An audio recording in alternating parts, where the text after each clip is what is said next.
संजय सिंह ने अरविंद केजरीवाल की पत्नी सुनीता केजरीवाल से उनके घर पर मुलाकात की। सुनीता केजरीवाल से मिलकर संजय सिंह ने उनके पैर छुए। उसी दौरान की तस्वीरें आप देख रहे हैं। इसके बाद संजय सिंह आम आदमी पार्टी के कार्यालय पहुंचे, पार्टी के नेताओं और कार्यकर्ताओं से मिले, उनको संबोधित किया। संजय सिंह ने बीजेपी पर हमला करते हुए मोदी सरकार ने देश में तानाशाही मचाई हुई है, ये बात कही। मंच से संजय सिंह ने ऐलान भी कर दिया कि अरविंद केजरीवाल इस्तीफा नहीं देंगे। तानाशाही मचा रखी है इस देश के अंदर, तानाशाही मचा रखी है, तानाशाही मचा रखी है। मैं कहना चाहता हूं 6 महीने जेल में रह के आया हूं, 6 महीने जेल में रह के आया हूं।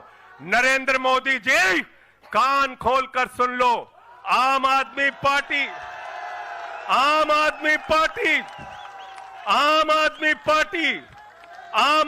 पार्टी का एक एक कार्यकर्ता, आम आदमी पार्टी का एक एक नेता, आम आदमी पार्टी का एक एक मंत्री और विधायक अपने नेता अरविंद केजरीवाल के साथ खड़ा है, अरविंद केजरीवाल के साथ खड़ा है, दिल्ली के मुख्यमंत्री के साथ खड़ा है। क्या कह रहे हैं भाजपाई कह रहे हैं केजरीवाल इस्तीफा क्यों नहीं देते, केजरीवाल इस्तीफा क्यों नहीं देते। अरविंद केजरीवाल बिल्कुल इस्तीफा नहीं देंगे। कांग्रेस नेता रणदीप सिंह सुरजेवाला का विवादित बयान एक बार फिर से सामने आया है, जिसमें वो हेमा मालिनी को लेकर विवादित टिप्पणी कर रहे हैं। ये बयान उन्होंने एक रैली के दौरान दिया। मंच से रैली को संबोधित करते हुए सुरजेवाला ने क्या कहा, सुनिए पहले। एमएलए एमपी क्यों बनाते हैं? ताकि वो हमारी आवाज उठा सके, हमारी बात मनवाएं, इसीलिए बनाते होंगे। कोई हेमा मालिनी तो नहीं के लिए बनाते होंगे। एमएलए एमपी क्यों बनाते हैं? ताकि वो हमारी आवाज उठा सके, हमारी बात मनवाएं, इसीलिए बनाते होंगे। कोई हेमा मालिनी तो नहीं के लिए बनाते होंगे। बीजेपी नेता अमित मालवीय ने कांग्रेस नेता के बयान को अपमानजनक बताया। उन्होंने पोस्ट कर लिखा, कांग्रेस सांसद रणदीप सिंह सुरजेवाला ने एक घृणित टिप्पणी की है जो न केवल हेमा मालिनी के लिए बल्कि सामान्य रूप से महिलाओं के लिए भी अपमानजनक है। मंडी से बीजेपी कैंडिडेट और एक्ट्रेस कंगना रनौत ने भी एक पोस्ट किया, जिसमें सुरजेवाला के ऊपर निशाना उन्होंने साधा। कंगना ने लिखा कि बात मोहब्बत की दुकान खोलने की हुई थी, लेकिन कांग्रेस नफरत की दुकान खोल बैठी है। महिलाओं के प्रति गिरी हुई सोच रखने वाले कांग्रेस के नेता अवश्यम भावी हार की हताशा और कुंठा में अपने चरित्र का दिन ब दिन पतन कर रहे हैं।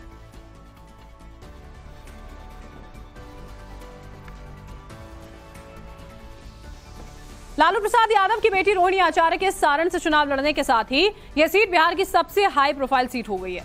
रोहिणी आचार्य ने इस सीट पर अपना चुनाव प्रचार शुरू कर दिया है और ऐसे में सारण से बीजेपी उम्मीदवार और सारण सीट से 4 बार के लोकसभा सांसद राजीव प्रताप रूडी ने टाइम्स नाउ नवभारत से जब बात की तो उन्होंने क्या कुछ कहा, सुनते हैं। बिहार के सबसे high profile seat Saran seat पर अभी हम मौजूद हैं और यहाँ से एक बार फिर से राजीव प्रताप रूडी यहाँ से अपना भाग्य आजमा रहे हैं बीजेपी के टिकट पर। लेकिन सबसे इम्पोर्टेंट ये भी हो जा रहा है कि लालू यादव की बेटी रोहिणी आचार्य आपके खिलाफ यहाँ पर चुनाव मैदान में है। किस तरह से इस देखिए, मुझे नहीं पता है क्योंकि उनके परिवार का मामला रहता है। हम लोग तो राजनीतिक लोग हैं, तो ऐसे उम्मीद होती है कि कोई राजनीतिक कार्यकर्ता आएगा। उस पार्टी में भी लोगों का शायद ऐसा मानना है कि यहाँ कोई राजनीतिक कार्यकर्ता, लेकिन क्या कहिएगा, अभाव है राजनीतिक व्यक्तियों का इतनी बड़ी पार्टी में, जिसको लोग राष्ट्रीय जनता दल कहते हैं, कि परिवार के ही सदस्य को लाना होता है।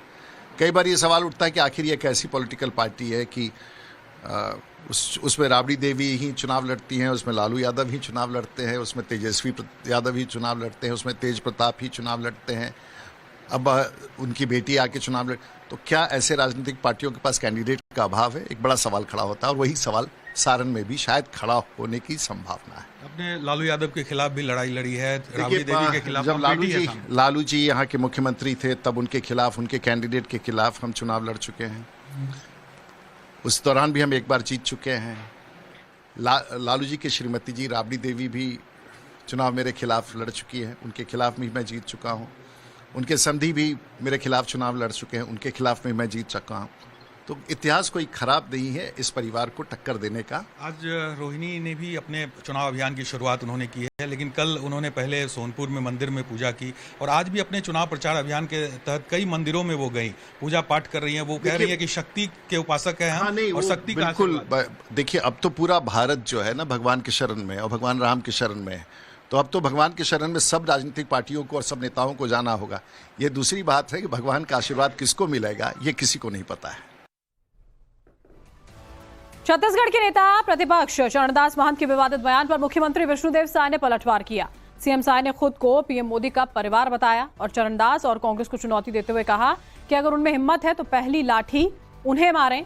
दरअसल पूर्व सीएम भूपेश बघेल के नामांकन के दौरान चरणदास महंत ने पीएम मोदी को लेकर एक विवादित बयान दिया था।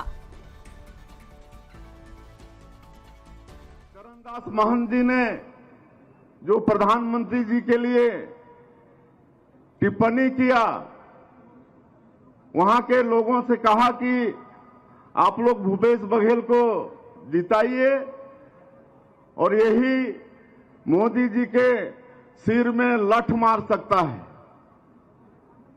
और जब चुनावी सभा करने आए तो ऐसा लाठी मारिए कि सिर फूट जाए। ये कोई देश के प्रधानमंत्री के लिए एक नेता प्रतिपक्ष के मुंह से ऐसा निकलना चाहिए क्या? नहीं निकलना चाहिए, और इसकी हम भर्त्सना करते हैं, निंदा करते हैं।